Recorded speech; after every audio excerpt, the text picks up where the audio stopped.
Hello friends, இன்னைக்கு நம்ம சிகை சிட்டாவோட உணர்வுபூர்வமான காதல் கதையில 2ஆம் நாள் தொடர்ச்சியை பார்க்க போறோம். ஆமாங்க, இங்கே ஒரு பெரிய ட்விஸ்டே இருக்குங்க. யாருமே எதிர்பார்க்காத ஒரு ட்விஸ்ட். என்னன்னு பார்த்தீங்கன்னா, இருவருக்குமே நீங்க நினைக்கிற மாதிரி இது முதல் திருமணம் இல்லை. இருவருக்கும் இது 2வது திருமணம். ஆமாங்க, இருவருக்குமே இது 2வது திருமணம். ஆனா சாதாரணமா 2வது திருமணம் இல்ல. ஏற்கனவே ஒரு ஜென்மத்துல திருமணம் மூலம் இணைஞ்சு அந்த ஜென்மத்துல பிரிஞ்சவங்க இப்போ இந்த ஜென்மத்துல விதியால மீண்டும் இணையறாங்க. முன்னொரு காலத்துல பாதியில நிறுத்தப்பட்ட பந்தம் இப்போ மறுபடியும் மலர்ந்து திருமணமாகி முழுமையடைகிறது. வாங்க ஃப்ரெண்ட்ஸ், கதைக்குள்ள போகலாமா?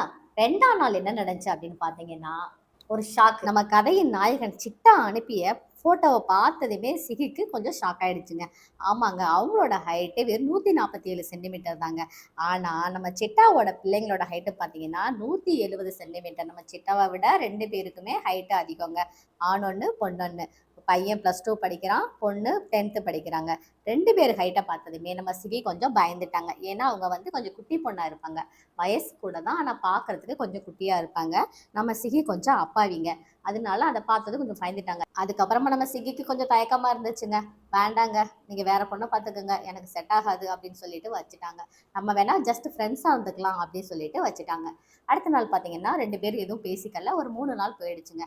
அதுக்கப்புறமா நம்ம சிகி ஹாய் குட் மார்னிங் அப்படின்னு ஒரு மெசேஜ் மட்டும் போட்டு விட்றாங்க.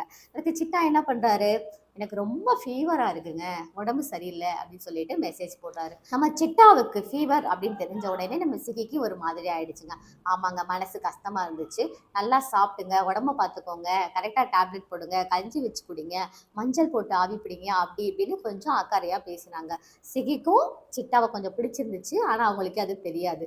சிட்டாவுக்கும் சிகியை பிடிச்சிருந்துச்சு, ஆனால் காமிச்சிக்கல. அதுக்கப்புறம் ஒரு 4 நாள் 2 பேருக்கும் எந்த ஒரு இதுவும் இல்லைங்க. அதுக்கப்புறமா அவங்க என்ன பண்ணாங்க அப்படின்னு பார்த்தீங்கன்னா, டிசம்பர் 7 அதே மெசேஜ் போகுதுங்க. ஃபீவர் சரியாயிடுச்சுங்களா அப்படின்னு சொல்லிட்டு ஒரு மெசேஜ் போகுது. ஐ எம் குட் அப்படின்னு சொல்லிட்டு அவரும் மெசேஜ் அனுப்புறாரு. அதுக்கப்புறம் பார்த்தீங்கன்னா கன்வர்கேஷன் எதுவுமே கிடையாது. டைரக்டா டிசம்பர் 25 வந்துருச்சுங்க. அது வரைக்கும் அவங்க பேசிக்கவே இல்லை.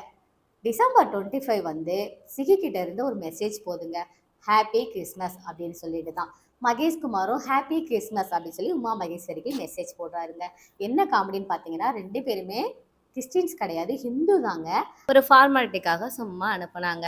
ஆமாங்க, இனிமே தாங்க சூப்பரான லவ் ஸ்டோரி ஸ்டார்ட் ஆக போகுது. அதை நெக்ஸ்ட் வீடியோவில் பார்க்கலாம். இந்த வீடியோ பிடிச்சிருந்துச்சுன்னா மறக்காமல் லைக் பண்ணுங்க. நம்மளோட சிகிச்சிட்டா சேனலை சப்ஸ்கிரைப் பண்ணுங்க.